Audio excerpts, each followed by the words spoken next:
Catholic Diocese of Ejebute. June 17, 2023. Lecture 3. Institute of Marriage and Family.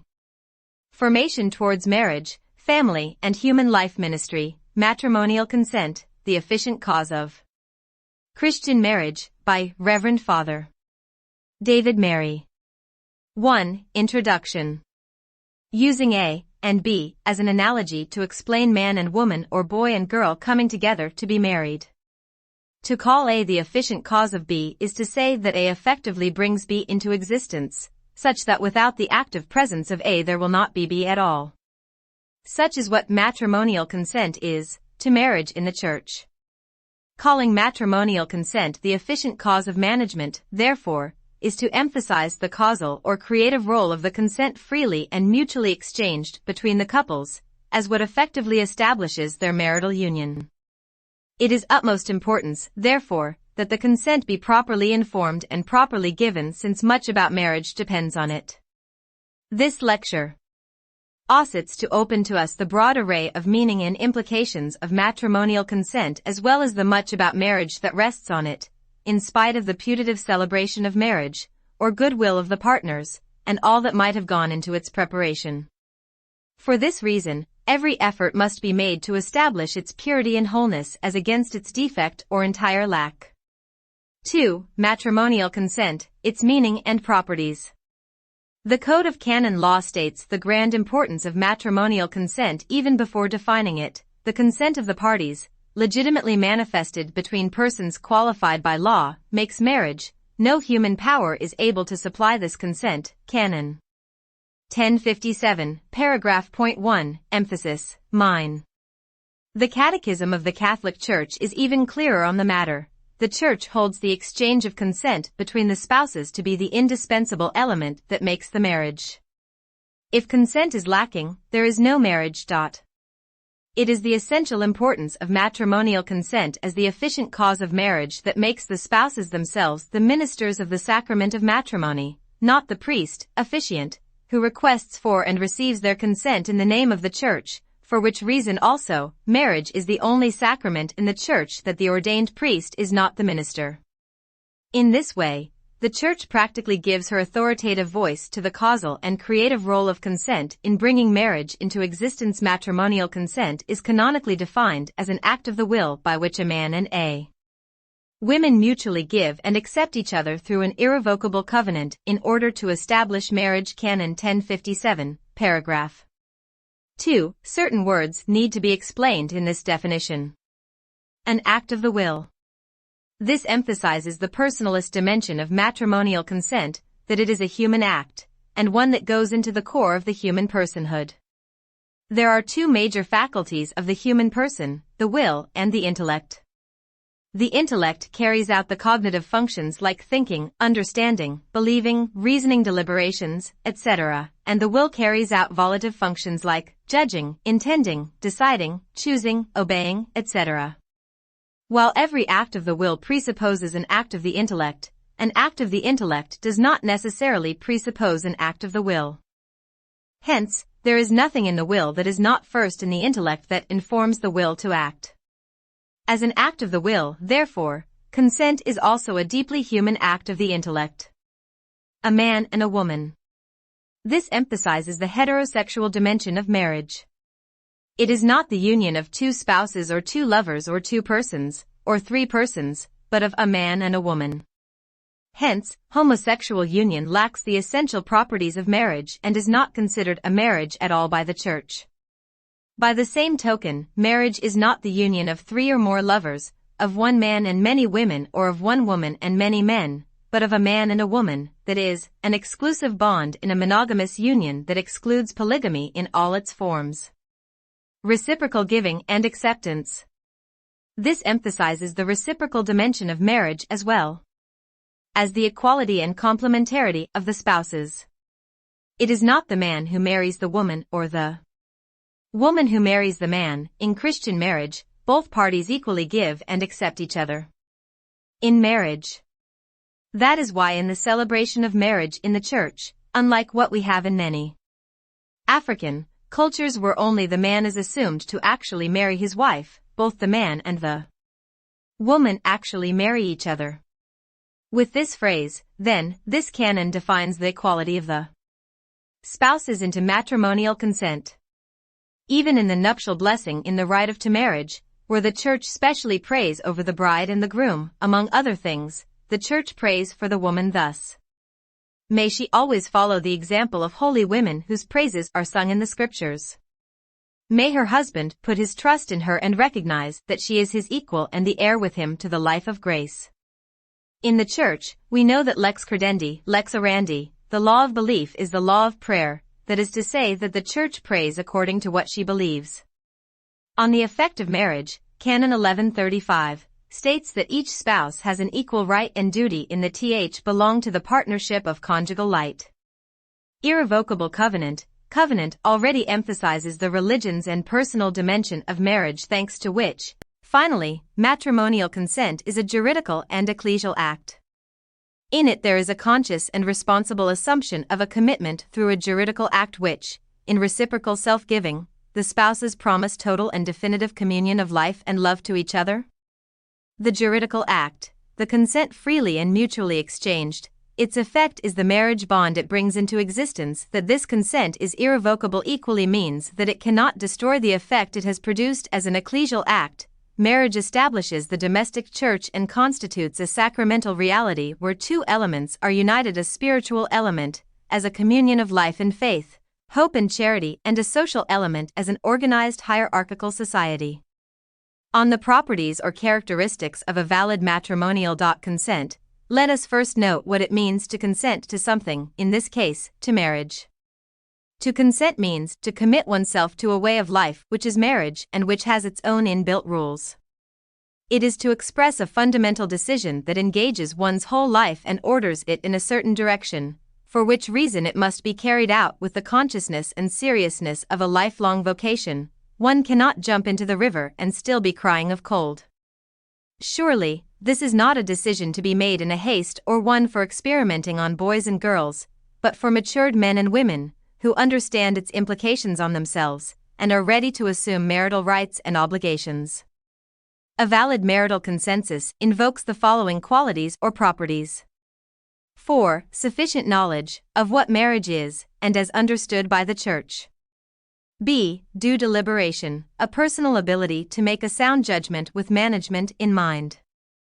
Involves a serious exercise of the intellect and will, and a mature decision to either proceed to marry or not, and to get married to this particular person or not, and at this time or not. C. Internal freedom, a personal freedom of the individual to choose and commit oneself so marriage as a partnership of the whole of life, a communion of life and love. When any of the above is lacking or is insufficient, we cannot have a valid consent for marriage. Grounds for a defective consent. Certain factors or grounds can render a matrimonial consent defective and so invalidate the marriage it putatively brings into existence. The Code of Canon Law outlines about right of these factors. Of these grounds for a defective consent, the first is consensual incapacity, which branches into 3. The next 4 pertains essentially to defect of the intellect, and the last 3 are factors pertaining to defect of the will. 2.1 Consensual or psychological incapacity. Canon 1995, the following are incapable of contracting marriage: those who lack the sufficient use of reason, those who suffer from a grave defect of discretion of judgment concerning the essential matrimonial rights and duties to be mutually handed over and accepted, those who are not capable to assume the essential obligations of marriage for causes of a psychic nature.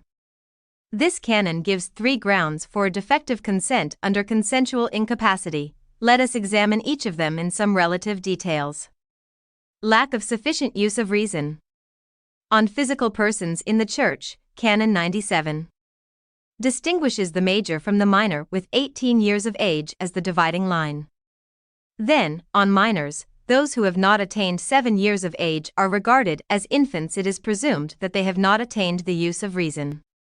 Now, the use of reason required for marriage in Canon 1095 is much more than that of minors who have simply attained the age of reason. Marriage is a decision one makes with full consciousness and full knowledge of what one is doing. Hence, those who cannot reason sufficiently with marriage in mind cannot give valid matrimonial consent.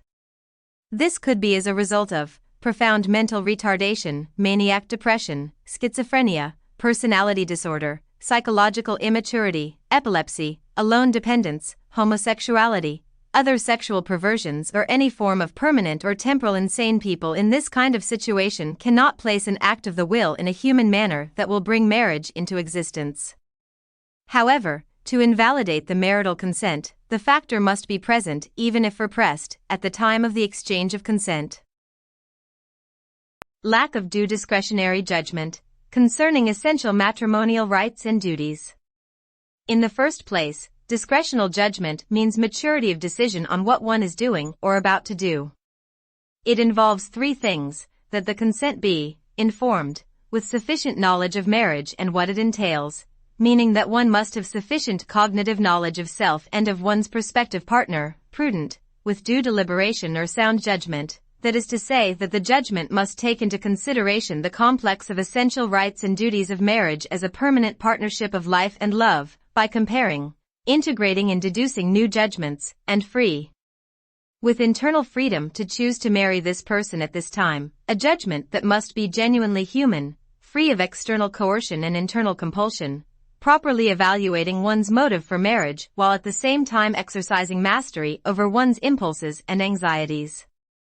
In canonical doctrine, this lack of discretion of judgment can be called moral impotence, which incapacitates the marriage-minded partners to properly discern the object of marriage and give adequate consent. What are the essential matrimonial rights and duties? Canon 1095 par. 1 states that marriage is of its own very nature ordered to the good of the spouses and the procreation and education of offspring. The next canon, Can. 1096, identifies the essential properties of marriage as unity and indissolubility.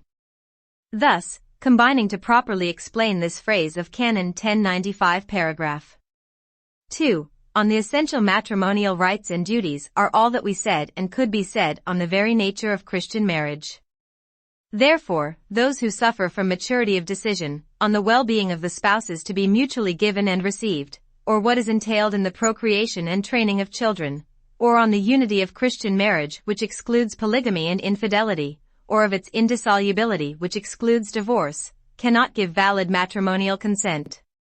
Among the causes of lack of discretionary judgment for roaring are immaturity in term, fear of societal embarrassment as a result of older age, identity or personality disorder, itemized pregnancy or abortion, a brief courtship, belated reluctance to New York and family pressures, desist, escape from a broken or abusive home, extreme dependence on parents, member of some social group or subculture, the need to preserve family honor, and other factors which could be as strong as to override one's capacity to exercise due discretion to get married at this time to this person, and for the correct reason and true motives. Inability to assume the essential obligations of marriage. While the earlier incapacity is of the lack of or insufficient understanding and appreciation of what marriage entails, the incapacity under consideration here is of the inability to assume and actually carry out the essential obligations of marriage. Such a consent would be defective because the person is incapable of undertaking what she consented to. These essential obligations of marriage cover those 4 or 5 areas referred to in Canon 1055 and 1056. Namely well-being/good of the spouses, procreation, upbringing or training of children, unity of marriage, and indissolubility of marriage. A person who, for instance, cannot perform the sexual act for the generation of offspring in a human manner, i.e. the physically impotent, or who cannot have sex with his/her partner unless assisted in an inhuman manner, with the use of contraceptives, for instance, lacks the ability to carry out an essential obligation of marriage. The same is true of one who suffers chronic promiscuity and so cannot be faithful to his or her spouse, or one who has the tendency and track record of marrying and divorcing at the slightest challenge. Very importantly, a person who cannot carry out his responsibility on the children as a good parent, see Canon 1136, also lacks the ability to fulfill what he or she consented to in marriage. Also, a person who is overpowering and abusive of the spouse, see Canon 1135. There could be some instances where a person simply lacks the capacity for interpersonal relationship to maintain the communion of life and love that marriage requires, but exhibits some emotional immaturity of a somewhat permanent psychological condition that affects his ability, control his actions and demonstrate mature manhood or womanhood required in marriage. Example, a man may be so irresponsible in his behaviors that he consistently shows a laissez-faire attitudes towards the needs of his family and neglects his duty of providing for them.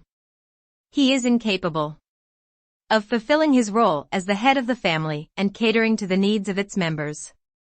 Essential. Such tendencies and manifestations are often symptoms of an underlying disorder in the individual. And if it is proved that the condition was present at the time of the exchange of consent to marriage, as marriage would be considered invalid, the principle remains incapacity. His difficulty is assuming and fulfilling the essential obligations of marriage, and so, to unearth the presence of school afforded at the time of the exchange of consent days or years after the marital winos. This services of psychological experts may be required. The foregoing on consensual incapacity tells the much of maturity and deeply persons' involvement of the contracting parties required to being marriage into existence. It is not or boyish or girish engagement, neither can it be done for or on behalf of another. Arranged marriage or the in which the prospective wife is only slightly personally involved in the process, therefore, structurally lacks validity by reason of defect of consent. 3.2. Ignorance or lack of basic knowledge, Canon 1096. For matrimonial consent to exist, the contracting parties must be at least not ignorant that marriage is a permanent partnership between a man and a woman ordered to the procreation of offspring by means of some sexual cooperation. Canon 1096 paragraph 1. This ignorance is not presumed after puberty. Paragraph point 2. Ignorance or lack of basic knowledge concerning marriage is the second ground for defective consent, and the contents of this ignorance are 3a. That marriage is a permanent relationship, not a temporary partnership. B. That it is between a man and a woman, not between homosexuals. C. That it is ordered to procreation by means of sexual intercourse between the couple. The first implies that marriage is a permanent relationship of love and life that excludes divorce. The second implies that it is a relationship of mature heterosexuals, and neither a homosexual union nor a union of immature boys and girls. The third implies that marriage is naturally ordered towards the procreation of children by means of sexual intercourse between the couple in a human manner, and the upbringing of children therefrom. These are basic things a person should know with regard to the responsibility she is undertaking at the exchange of marital consent. However, we may not entirely rule out the ignorance of such basic knowledge, especially with the prevalence of homosexual unions in the world today. The same applies and more so to the first content of this ignorance with the divorce mentality that is challenging the permanence of marriage, a mentality that is reaching a high crescendo with the involvement of many celebrities, and the new global ethics that is subtly imposing itself on us. Thus, a person with such cultural mentality may grow up not knowing that marriage as such is a permanent partnership and that it is always between a man and a woman if it is to be marriage at all. Ignorance of the third content of this basic knowledge is the most difficult to prove after puberty. The canonical age of puberty for women is 12, and for men, 14. However, should there be any age stipulation, contrary to this canonical provision in any country, the Canon Law Billigs 3.3. Error about person, Canon 1097. Error concerning the person renders a marriage invalid, Canon 1097, paragraph 1. Error concerning a quality of the person does not render a marriage invalid even if it is the cause of the contract unless this quality is directly and principally intended, paragraph 2. The error concerning a person that invalidates a marriage would be a case of mistaken identity, like a man getting married to the identical twin sister of his intended bride or vice versa. It could also happen in the case of an arranged marriage, or of distant courtship preceding the marriage where the intended partners do not know each other enough, and another person stands for either of them at the exchange of consent. This is a very rare occurrence, but it does happen. The error in the second paragraph concerns the quality of the person, that is, a About partner B, that partner A mistakenly believes to be present or not in partner B at the time of the exchange of consent. This kind of error does not invalidate the marriage except partner directly and principally intends such quality in partner B as a condition for marrying him or her. A quality is an enduring characteristic of a person that significantly defines who the person is, includes, inter alia, one's physical and mental health, marital status, religious affiliation, occupation, educational attainment, legal status, and socioeconomic standing. In marriage, a quality is said directly intended when the quality itself is directly intended. It is said to be principally intended when the quality is more important to the person than the marriage partner. When the quality of partner B that partner A has or does not have possesses these features, these invalidates the marriage. However, this has to be proved to be so at the time of the exchange of consent. 3.4 Fraud or deceit. Can 1098. A person contracts invalidly who enters into a marriage deceived by malice, perpetuated to obtain consent, concerning some quality of the other partner which by its very nature can gravely disturb the partnership of conjugal life. Canon 1098. In the preceding ground of error about person, it is the person who formed about her partner. In the present ground of fraud or deceit, however, haener she was deceived in the erroneous judgment. So, in this case, there is an active and explicit act of deceit on the part of one partner for someone acting on his or her behalf, to deceive the other party or stidia marrying him or her. The deceit may be something about oneself that one reveals its contrary to one's panner of foot is purposefully and explicitly concealed from him, her. To prove the nullity of marriage on this ground, certain essential elements must be established. A. That the fraud is deliberately perpetuated. T. Obtain consent.